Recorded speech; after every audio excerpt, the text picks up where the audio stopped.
How you doing, Cobra? Good, thanks. Good. Thank you so much for coming on and talking to my channel. Really appreciate taking time. My pleasure, Jack. My pleasure. Thank you. Uh, I wanted to ask you. So you were a goalie in the NHL. How many years did you play in the NHL? I was in there 4 years. I 4 played years. 4 years. And what are the teams?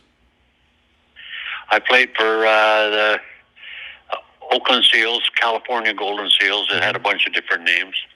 And we were moved to Cleveland, and that was the Cleveland Barons. And then I got traded to the LA Kings. Okay. And did you also play in the WHL, which is was it considered a pro league back then? Correct. It was a pro league. It was right under the NHL. Okay. That was the Western Hockey League. It had Portland, Seattle, San Diego, Phoenix, Salt Lake City, and Denver in it. Okay. So it's not like the WHL of the juniors like today. So this was a No. professional league considered like the American League. Got it. It was professional. Back in my day, a lot of my day, there was only 6 NHL teams. Yeah. And there was an awful lot of real good hockey players that spent their whole career in the minors because there was nowhere for them to play. And then came the WHA, I think in the 70s, correct? And there was a WHA also. Now that helped, right? 71. They started went in business to oppose the NHL. They stole a lot of players from the NHL. I think they lasted like 8 or 9 years, something like that, and then they were gone. Yeah. Yeah. And did you play before the WHL? What other leagues did you play in? Any juniors? Oh yeah, I played junior in my hometown for the Lethbridge Sugar Kings in Alberta, and then I played for the Edmonton Oil Kings, which was a top junior team back then. And then I went from there to back in those days. It wasn't like now. There was no draft. You played for a junior team. It was owned by one of the 6 NHL teams. And if they wanted you, they signed you to what they call a C form. Yes. Back in those days. And if you signed the C form with them, they owned you as long as they wanted. Oh, wow. And they were paying, I think I got either $100 or $300 for signing that C form.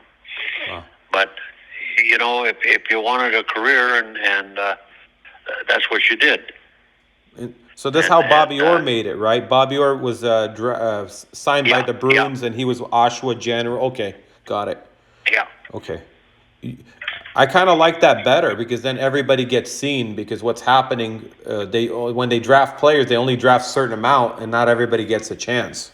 So I really like that. I like the way they're affiliated with the NHL better, my opinion. Well, yeah, but if they didn't want you, you know, it was the same old thing. Oh, got it. And back when there were 6 teams, there was. I like things about the way it was back then because you got fan favorites, and they would spend their whole career with one team. Yeah.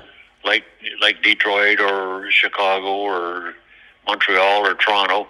They spend their guys that spend their whole career with that, and the fans could embrace them, and you know, it's a way different ball game today. Yeah, a lot different. I gotta ask you, how did you come up with the nickname Cobra? How did that happen? Well, the first game I ever played in Phoenix in the old Western Hockey League. After the game, the reporters came in and the TV guys, and one of them said, "That's quite a style you got out there. You moved around like a snake." And Bobby Barlow, whose nickname was Blah Blah, he was sitting 2 or 3 seats down from me. And he said, "Yeah, just like a cobra." Well, it was in the newspaper. Wow. And the next day, and I've been Cobra ever since. That was 1972. Wow, that's cool. And you also Yeah. had one of the coolest masks in the NHL, which was a cobra snake on it. That was awesome. Yeah, it was the very first one I had.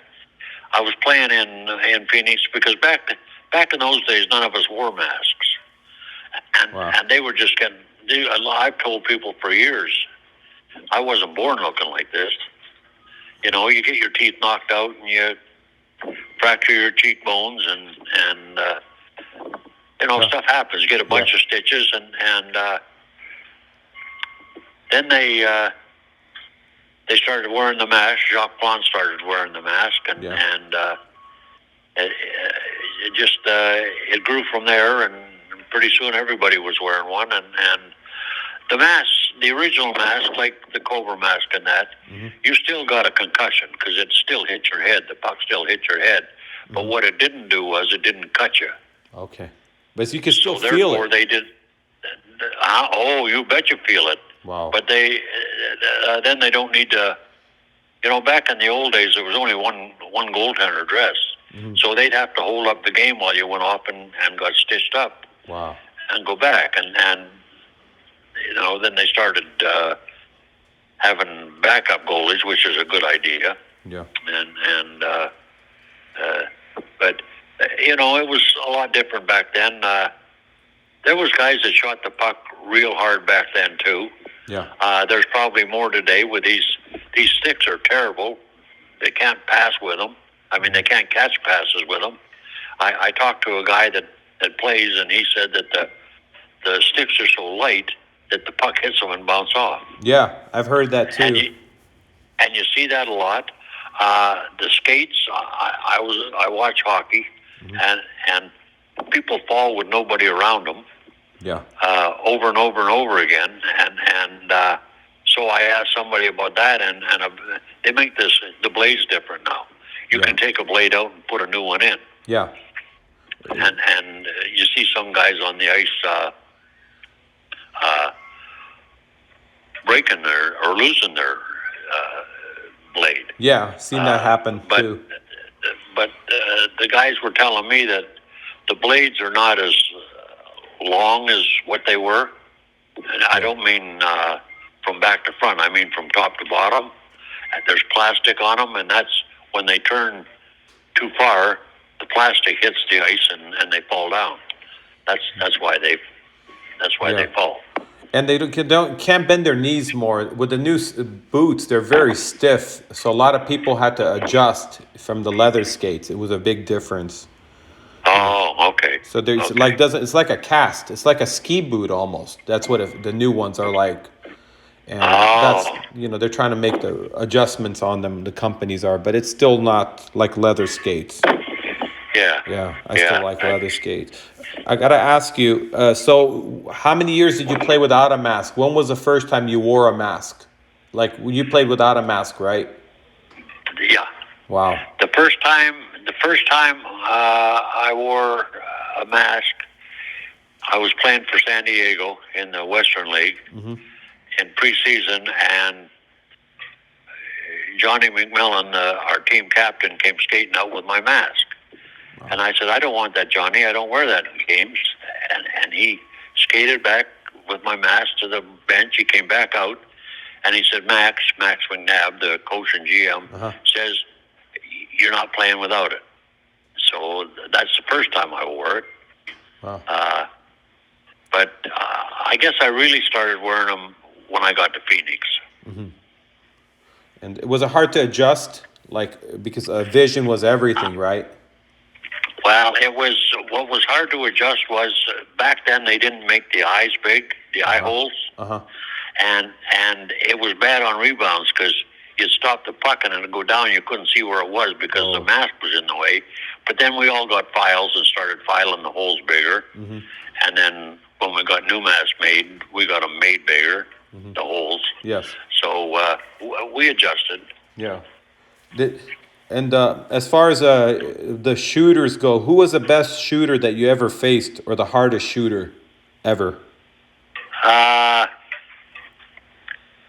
there was a lot of hard shooters. The best shooter I think I ever faced was Phil Esposito, because Wow. he didn't have a real super hard shot, but he could turn that puck on his side, and he was deadly with it. Mm-hmm. He was really good. Bobby Orr could shoot the puck. Mm-hmm. Guy named Ron Harris could shoot the puck. Bobby Hull, of course, and Dennis Hull. Both. There was quite a few of them that they didn't have the thing that measures the mile per hour like they do now. Yeah, radar. Rod Gilbert had a heavy shot. There's hard shots, heavy shots, Mm-hmm. and fast shots, and he had a fast shot, but it was heavy. When it hit your pad, you felt it. Wow. What about Bobby Hull when he took a slap shot? Could you feel those? Yeah, we had the guy I played with, Gilles Meloche. Mm-hmm. He had been traded from Chicago to the Seals, and I never played a game against them. I saw them during the game, but Gilles always played against Chicago. Mm-hmm. For some reason, because he'd come from there. Mm-hmm. So I never faced him. So I just know what I'm told, what Yes. everybody's told me. Yeah. The different, I guess Dennis had as good a shot as Bobby, but Bobby knew where it was going and Dennis didn't. Got it. That's the difference in the goals too, as you can see how many goals. Yeah. Yeah. What was it like to play at the California Golden Seals, Northern California? How was it like the fan base and everything? The fan base, there weren't very many of them, but what there was, they were wonderful. But there are some of them that still are. There's still a Seals Booster Club. Oh, really? Oh. Almost 50 years later, there's still a Seals Booster Club, and they are awesome people. Wow. They're dying off now because they're getting older, but they were awesome people. They used to go on trips. After my time, Edmonton, Vancouver, they went a few times, but they were just awesome. We never drew that much. There's an old saying in the Bay Area. The Bay Bridge is 10 miles long one way. Mm-hmm. And 1,000 miles the other way. The people from the San Fran and the Peninsula, which is where a lot of the hockey players were, or hockey fans were, they just don't go across to Oakland. I see. Not as much. They still don't. Now it's the danger. It was not so much the danger back then of being in Oakland, but it's a long drive. I see. And you drive over there 35, 45 minutes, depending on where you live on the peninsula there. Mm-hmm. It takes a long time to get there. Yeah. So it would have done better in San Francisco. We were supposed to go to San Francisco, but again, politics intervened. The guy that bought our team, Mel Swig, mm-hmm. He only bought it.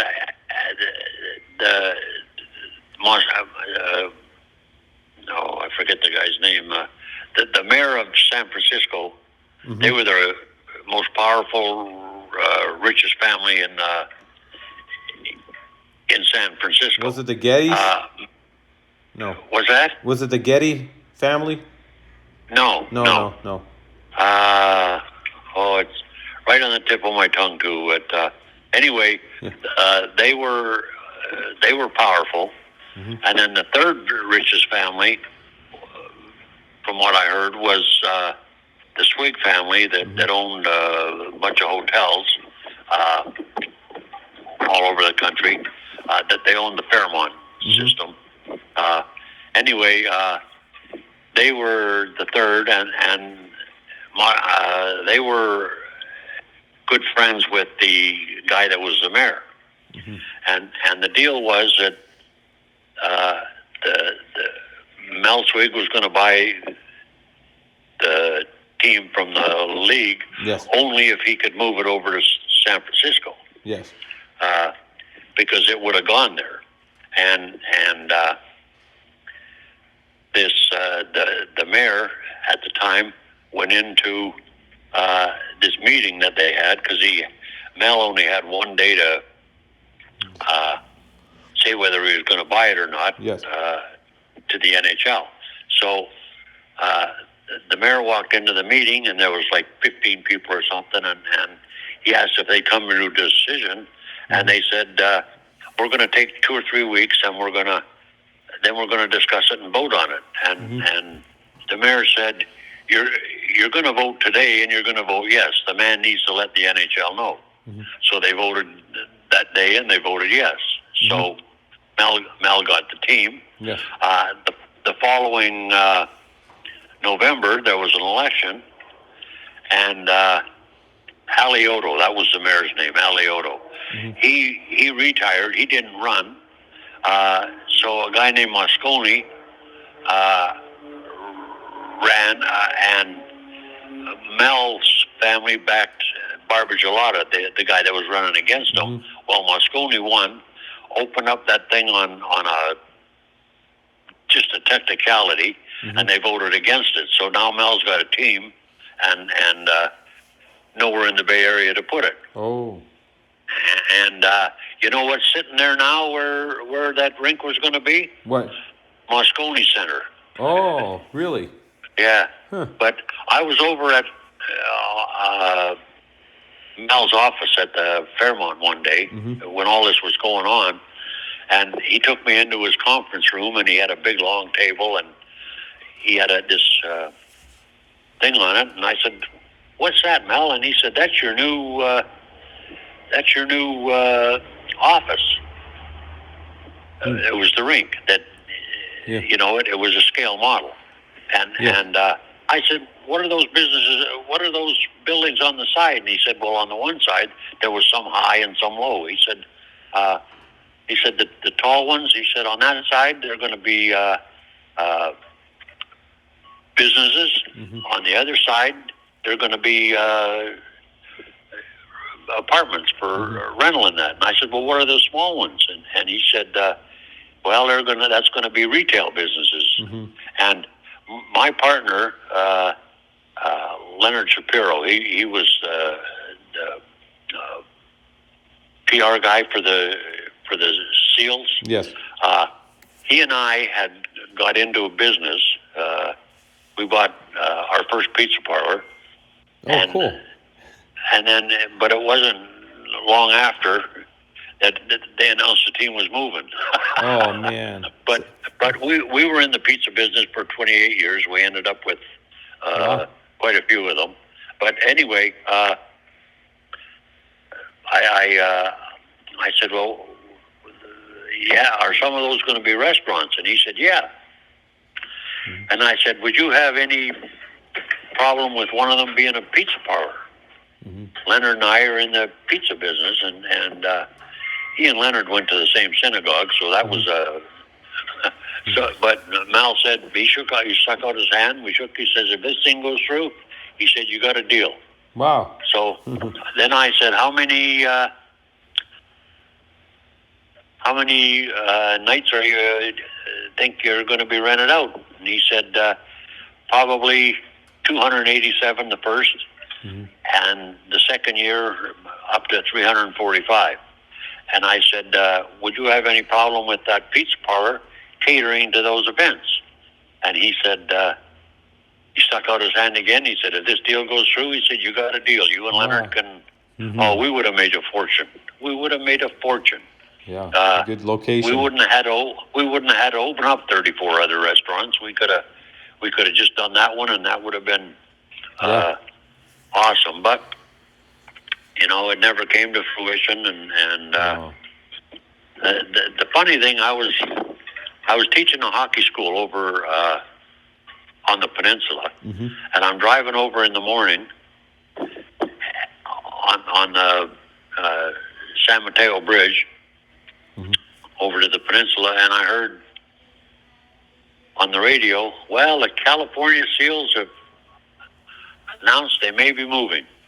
Oh man! And I thought, oh, that's great.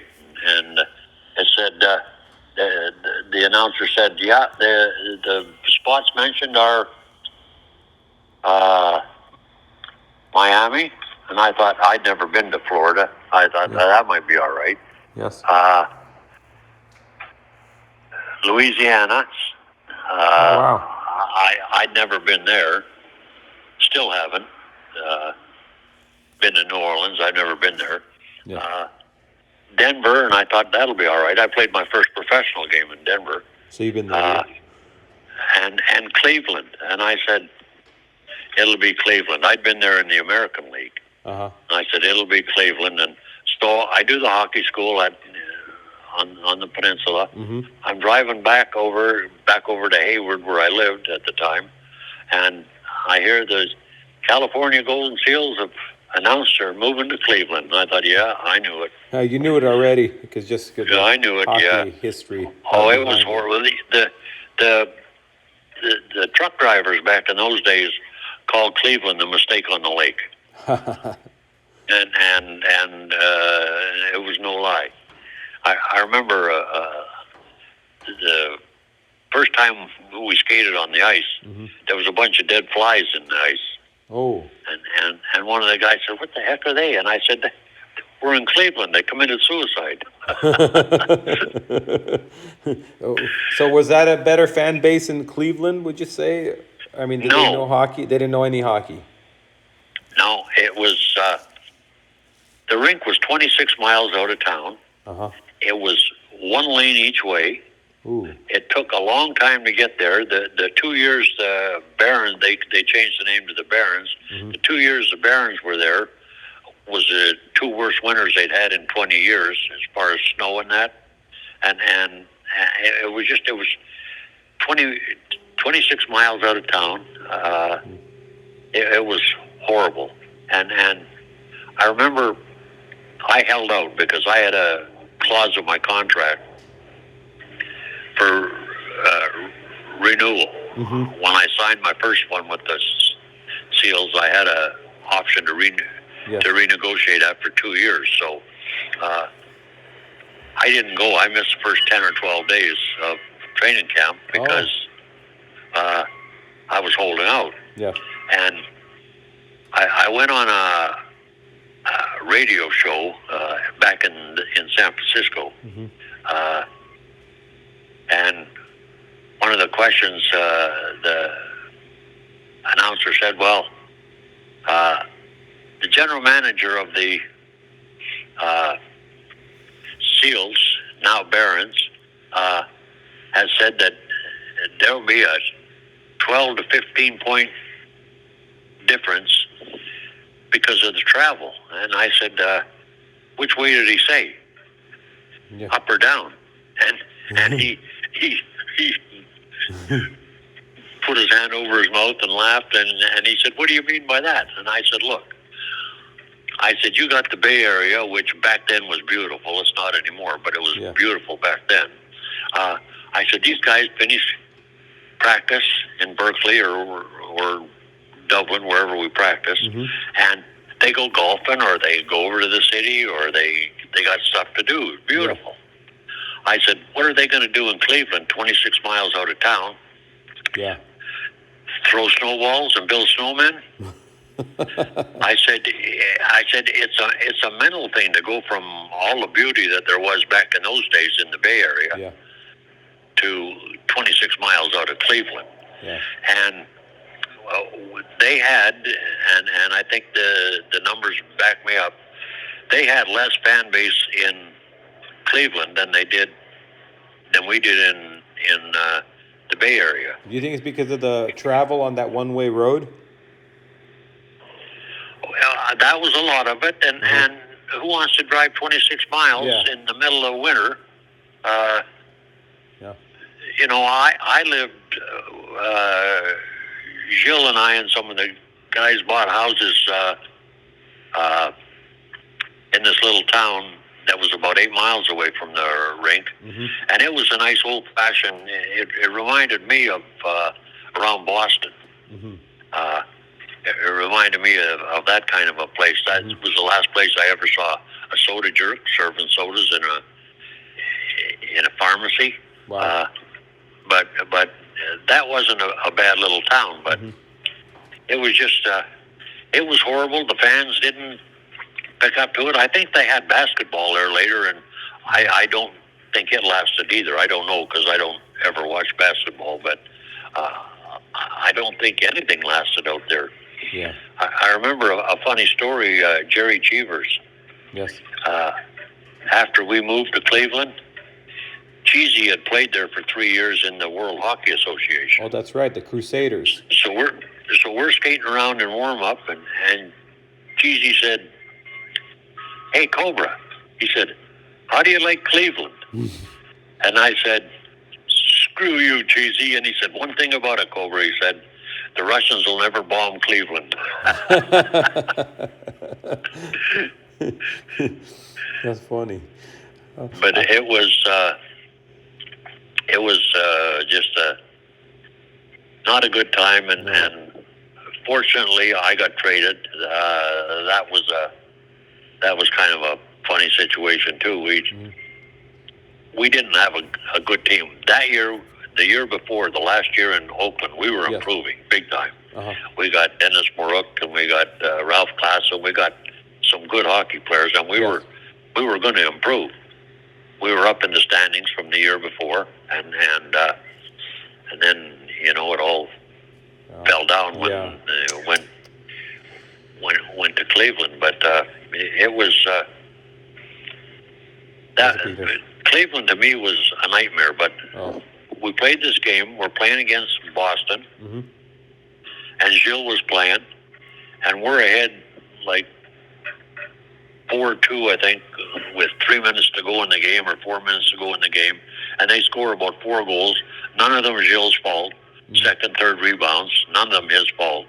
So he comes in after the game, and he throws down his mask and his stick and his gloves, tabarnak de calis, which is swearing in French. I won't tell you what it means, but anyway, he throws down his stuff, and the acting general manager, Harry Howell, came walking by in the dressing room, and he says, "Cobra, can I see you in Texas room, the coach's room?" So I go in there, and he said, "Well, we got to make some moves here." He said, "We're trading you. You've been traded." So I'm thinking, yahoo! I start walking out the door. I said, "Wait a minute, where'd I get traded to?" And he said, L.A. I had heard 2 weeks before that I was going to New York to the Rangers. I had heard the next week I was going to Boston, and it ended up being L.A., which, like I said, I got traded with another guy, Jim Moxie. As we're flying the next day to L.A., I said to Mox, I said, "Well, my career's over," because they had Rogie Vachon, and he loved to play, and he was, in my opinion, the best goalie in the league at the time. He liked to play. And like I told Mox, my career's over, and it was. I was there a year and a half, almost 2 years, and I played like 18 games. That's not much. And the one time I did play 3 or 4 in a row was when we were playing in Cleveland against Cleveland, and Rogie got hit right between the eyes, and he missed 3 or 4 days, and it was good for me because some guys can go 10 days, 2 weeks without playing. Yeah. You practice, but most goaltenders, most players have to play consistently. Yes. And that was the only time that I was ever in L.A. that I got to play 3 or 4 games in a row. And we went into Montreal and beat them when I played. Nice. That was the first time in 8 years that the Kings had won in Montreal. And that was a Stanley Cup team too. That was a Stanley Cup team too. at the time. Yeah, Yeah. yeah. And the next night we went to New York and we beat the Rangers, Madison Square Garden, Wow. and I had a good game there. Then we went to Cleveland. Now I heard a story, and you don't know if it's true or not, but somebody told me they televised the game in Montreal. Yes. And when it's over, they come in there with the cameras and the newspaper guys and that. And apparently somebody said "Rogie who" Oh. on the screen, and that's because somebody told me that. I don't know if it was one of the players told me, but somebody told me that that bothered Rogie. I don't think it did. Yeah. You know, to me, he was the best in the league. But we have one game left on the road trip after Montreal and New York, and we went to St. Louis, and I gave up 2 or 3 goals the first period. Rogie showed up. Why, I don't know. We were going right back home after, but he got put in after the first period or the second period, and the next game I played was 49 days. Wow. Yeah. 2 months. But oh, man. my you know, I like I told Mox on the airplane, my career's over, and I knew it was. I gotta ask you. Yeah. I gotta ask you this. Ahead. So when does the coach usually tell the goalies that they're gonna play that night? Is it a day before the game, right before after warm-ups, or I mean, do they already know? Like no, you already know. They would tell you either the night before or at the morning skate. Morning skate. Okay. You do morning skate before the games, unless you're traveling. But yeah, you know. Okay. So they all right. So they don't like do they ever surprise the goalies like after warm-ups? Does that ever happen where the goalies don't know till after warm-ups? Have you ever had coaches who did that? No, never had that. No. Only if the starting goalie got hurt in warm-up, which you know rarely happens, but it does happen. Yeah. No, you already knew. Yeah. Yeah. I got to ask you, what was the pay like in the Western Hockey League at the pro level and the IHL? What was like an average salary back then in the 70s? Well, the IHL was considered an amateur league, but you were paid. Well, back in those days, junior you were paid, and that was the amateur league. But the IHL, $200, $250 a month, a week. I mean, a week. Okay. Yeah. And free living and everything. They took care of the housing. No. Really? Oh. No. Wow. But you know, back in that was in the '60s when I was in the IHL. That was, you know, things were pretty cheap back then. Yeah. It wasn't. It didn't cost you a whole bunch to live back then. You know, you could rent a place for $50-$60 a month. Wow. Oh yeah, that's what it was like back then. Yeah. But the Western League, they paid more. I think 35. The guys that weren't stars, $3,500 a year. You know, for the hockey season. The better you were, the more money you made, but you never made a whole bunch of money. Who was the star in that league at that time? The best player in the Western Hockey League? There was a few of them. Guile Fielder was good. Warren Hines was good.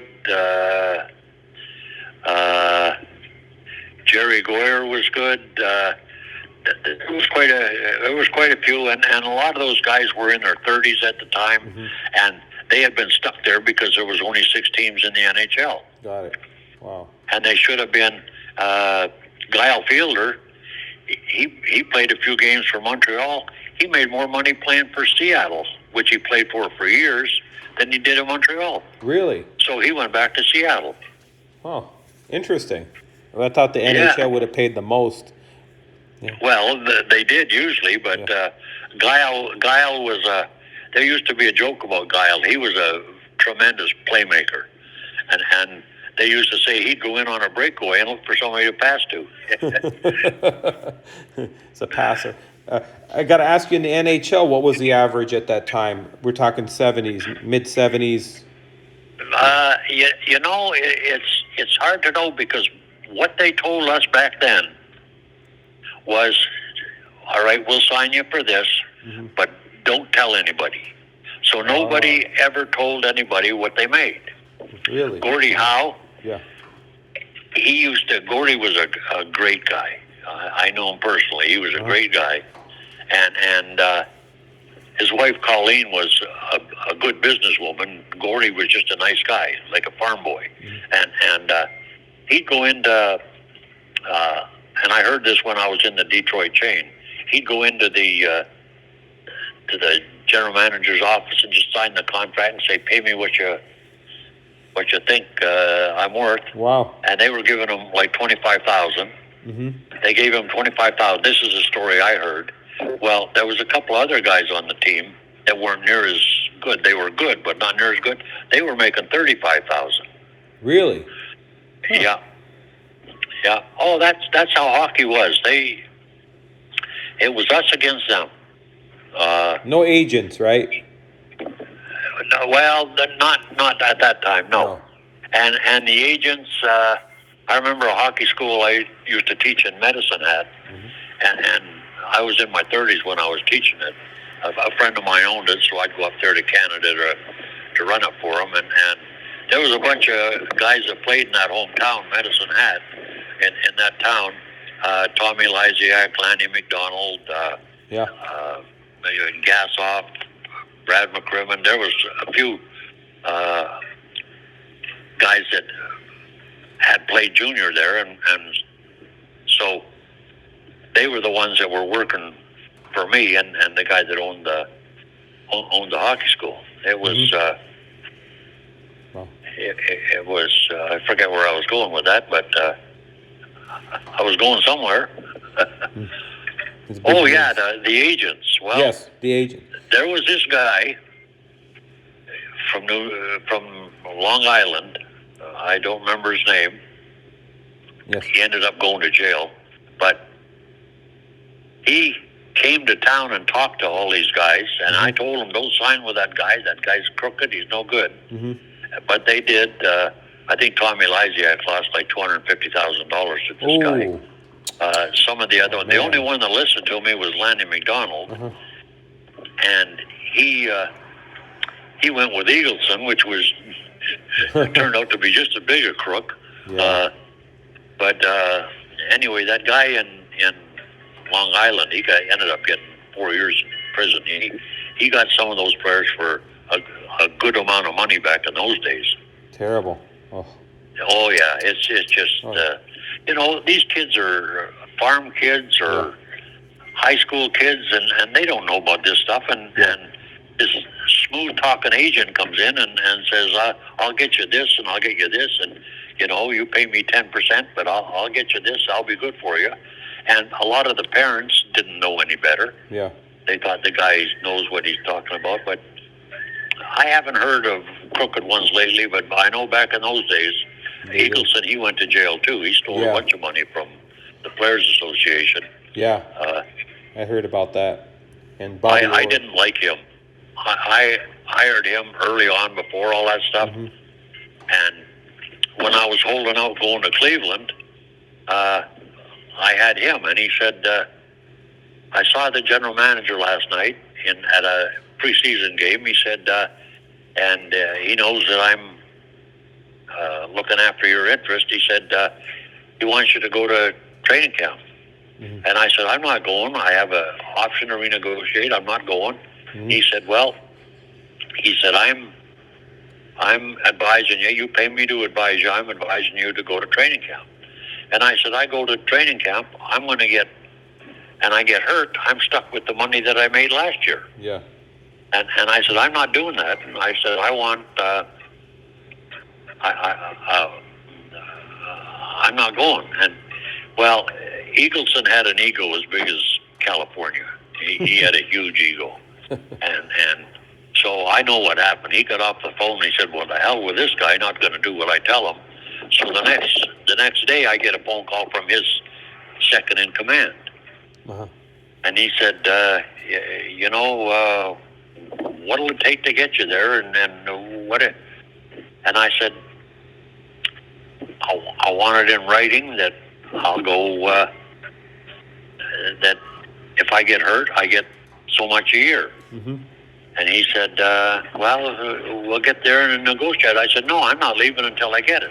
I was still living in California then. Yeah. And I said, he said, well, that'll take a few days. I said, have him send me a Western Union Mm-hmm. guaranteeing that I'll make that much money. Holy smokes, he said, you're that serious about it? I said, I'm dead serious about it. And so 2 hours later, Wells Fargo or Western Union came to the door, and it said that. So that's what I went. But I ended up, I got a bill from Eagleson, and I ended up negotiating my own contract. That's better. You don't trust Eagleson. It's not. Yeah. Oh, yeah. Yeah. And I didn't pay him. I went to training camp, and, Mm-hmm. and this is how stupid those people are. I was in the Bay Area. Mm-hmm. I flew to Cleveland, took a cab 26 miles out to a hotel by where the rink was. Mm-hmm. They had a game that night. So I'm in the hotel, and the guys come in after the game. Hey, Cobra, hey, you finally showed up, huh? Hey, the usual Yeah. banter. And the next morning, we're leaving for a preseason game in Los Angeles. Oh. So I flew from the Bay Area to Cleveland Yeah. to sleep overnight there, and then fly back to L.A. Oh. And I hadn't been on the ice yet. I skated warm up on against the Kings that night. Didn't play in the game, but I skated in warm up. The next day we go to Salt Lake City, which is our farm team, Mm-hmm. and they're still trying to make a big name for the Barons being in Cleveland and that Yes. and that. So what is the GM? He's going to kill two birds with one stone. He knows I'm not in shape. He tells the coach, and the coach tells me, well, he's trying to get you, Cobra. He said you got to play the whole game tonight for Salt Lake. So he wanted me to get bombed. It made the team look good. Yeah. And it made me look bad. Yeah. And so we play the game, Mm-hmm. and we beat the Barons. Really? I stood on my head. Wow. It was like 4 or 5 to 1 with about 2 minutes left in the game, and Charlie Simmer comes up, who was a real good hockey player and a goal scorer. Yeah. And he came up and he said, "Hey, Cobra," he said, "let me have one, will you?" And I said, he said, "I'm trying to make the team." And it's preseason; it doesn't mean anything. Yeah. So I said, "Okay, Chaz, shoot it over my right." On my blocker glove. So he did, so it ended up 6-2, I think, what the score was. Oh, that's nice. That's nice of you. That's nice of you to do that. Oh, hey, he was my friend. Oh, awesome. And I go out of the dressing room after, and Tex is standing there, our coach, Tex Evans. Yeah. And he's got a grin on his face. He says, "Boy, you really stuck it up his butt." He is mad. And I go by there, and I go by the general manager, and he's just glaring. He is not at me. He's just glaring. He's so mad because not only did he not make me look bad, and I didn't have a contract yet. Oh. And it made the Barons look bad. They can't even beat their farm team. That's very embarrassing. Yeah. So man. we go back to Cleveland then, and 2 days later the game starts. The first game of the season is that night. Yeah. So I phoned his office, and she said, "Well, he's busy right now." And I said, "Look, I don't have a contract signed yet, and if I don't have one signed, I'm not dressing tonight." Yeah. And the two goalies that were in Salt Lake had stayed there with the team. Mm-hmm. So there was only one goalie, and that was Gilles in Cleveland. So she said, one moment, please. And she said, okay, meet him at 2:30. So I go in there at 2:30, and I had this thing written in my contract that I had an option to renegotiate. Mm-hmm. And the GM at the time, they pulled all kinds of stuff. Yeah. Anyway, I drove home from Phoenix. I talked to him in a hotel by the airport in Phoenix. Yes. He flew down after we won the championship and wanted to sign me, and so we just filled this out and signed it, and I went back to Canada, and I got back there, and there's a phone call.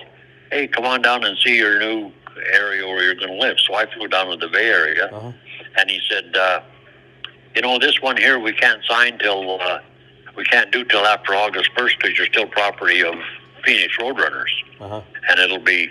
So he said, just sign it, and I'll get the secretary to fill it in. Mm-hmm. And he did, but he did not put that on there that I had an option to renegotiate. Oh, he took it out. So I had one that said it that wouldn't have been any good because of the date on it. But they had the one that went through Montreal, and unless it goes through Montreal through the National Hockey League office, yes, it's not legal. Ah. So, but I signed it. I signed it in good faith, yeah, and I thought so did he. And so when I go in there the day of the first game, and he said, okay, what do you want? And I told him what I wanted, and I said, well, that's just it, or I'm not signing it. And he said, okay. He said, so I'm walking out, and he said, by the way, he said, did you really have an option to renegotiate on your contract? I looked at him, I said, nope. And he called me a couple of dirty names, jokingly, because the deal was done. Yeah. But I couldn't stand him, and he couldn't stand me. Oh, terrible. Oh, it's always the politics. It's sometimes terrible with the politics that goes on in the game. Yeah. Yeah. Well, I was in politics from the first training camp I ever went to in Detroit. Well, it was always politics. Well, I screwed myself out of a career because I figured everything was legit and normal, and that there I went to training camp, and I'm just a 19, 20-year-old kid, and I'm thinking it's, you play good, you make the team. Yeah. Well, I gave up 2 goals all at training camp. That's not bad. In scrimmages, and I had a hell of a training camp. It started the 19th of September. Mm-hmm. So about the 27th, 28th, I get told to go upstairs in the Olympia and talk to the guy from Johnstown, which was the Eastern Hockey League at the time.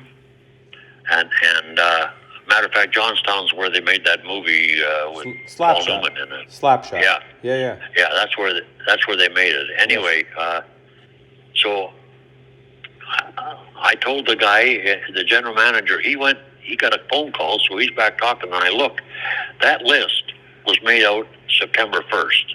Oh. Training camp didn't start till the 19th, and that pissed me off because I had a great training camp. Yeah. And now I had heard from the players, like there was 13 players on the team, and from the year before, and sometimes you played 11 games in 14 days, and you're always on the bus and all that. And I didn't think I deserved to be getting. I didn't know the way the game was played. No. And I just figured you go on the ice, and if you're the best, they keep you. Yeah, that's how it usually is, right? Well, that's how you would think it would be, but they make their plans before training camp started, and there might be a couple of changes, but I know I was walking out the door with my equipment in Detroit, out of the hotel door, and one of the players came in, and he says, "Where are you going?" And I said, "I got sent to Johnstown." Yeah. And he said, "What?" He said, "You were the second best goalie in training camp, next to Crozier." Well, I told the guy up there, I said, up in the office, I think Mitchell was his name, but Yes. I'm not sure. I said, "Look," I said, "I'll go." The training camp was in Niagara Falls. I said, "I'll go there. If I don't like it, I'm not staying." Yeah. So went to training camp, had a great training camp. We went down to Johnstown. I got there. I played 2 games. Mm-hmm. I gave up 1 goal in 2 games. Not bad. No, I went in the dressing room or into his office, and he said, "Well, yeah, you're looking pretty good out there." He hadn't signed me yet, right? So he's not going to tell me that I played good. And I said, "Well," I said, "that's good." I said, "Phone Detroit and tell them I don't want to stay here." Mm-hmm. And he said, "What do you mean?" He said, "You're playing great here." All of a sudden, I'm playing great because I don't want to be there. Yeah. But I told him, I said, "I told you in Detroit, if I don't like it here, I'm not staying. And I don't like it, and I'm not staying." Well, back in those days, with 6 teams in the league, Yeah. Not much. if you did that to them, you were blackballed. Wow. And I was black. I never went to another Detroit Red Wings training camp. They started a new team the next year in San Diego, so they gave my playing rights to San Diego. Oh. I wasn't even connected with an NHL team anymore. That's how they do. And yeah, and the first training camp for San Diego, and San Diego was a beautiful town. I love San Diego. The coach, Max McNabb, coach and general manager, first thing he said, and they at the start of the first practice, you know, we're all around center ice, and he's talking. He said, "I'll tell you, young guys, right now, I like veteran hockey players." Oh. Well, duh. And I belonged to them for 6 years, and that's what you do. You belong. Yeah. I had so many players tell me, "What the hell are they doing with you? Why don't they let you play? Why don't they let you stay?" Then one year they came up with a rule in the Western League. You had to have 2 rookies on your team. You had to have them. So Max, he says,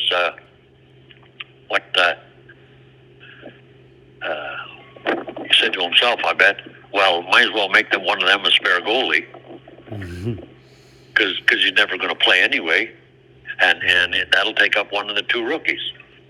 So So he calls me. He calls me and he says, "Well, I think you're finally ready." Oh, I was ready 5 years before. So I went there. I played that 1 game, and we had a hell of a guy. The other goalie, Jack McCartan, played in '60 in the Olympics in Squaw Valley, and a great guy, good goalie, and got along great with him. I think I played 14 games that whole year, and then I wasn't a rookie anymore apparently because I was gone, and that's how I ended up in Phoenix, and we won the championship 2 years, and I finally got a chance to play, and but you know, like I've said many times, in a way I did it to myself, but I had a reputation for being my own person. Yeah. Not kissing anybody's butt. No, they it's you don't really know behind the scenes what they're saying. It's hard for players to read sometimes what they're really doing. Exactly. It's what sucks about any sport. It's always like the numbers game or something. Yep. And when you're 19, 20 years old, you don't. Yeah. You don't know that stuff. No. It's you know, these kids today get agents probably when they're 17, 18 if they're going to be good. Yeah. And you know, the agent doesn't let them get screwed. No. That's why they have agents early. Now I understand why. Yeah. But you know, back in our day, a lot of times it was the agent that screwed you. Yeah, different times. Now you don't do, it's a Yeah, reputation now, they wouldn't do it. Yeah. yeah, Yeah, yeah. Cobra, I want to thank you so much for coming on and talking to me about the hockey history and your career and everything. It was a honor to have you. Uh, Thank you. my pleasure. We didn't get to talk about the game today. Yeah, we'll have to do another segment, and we'll do one soon. We'll do a part two. Okay, Jack. Well, You got it. pleasure talking with you, and Thank you. it's always fun. Yes.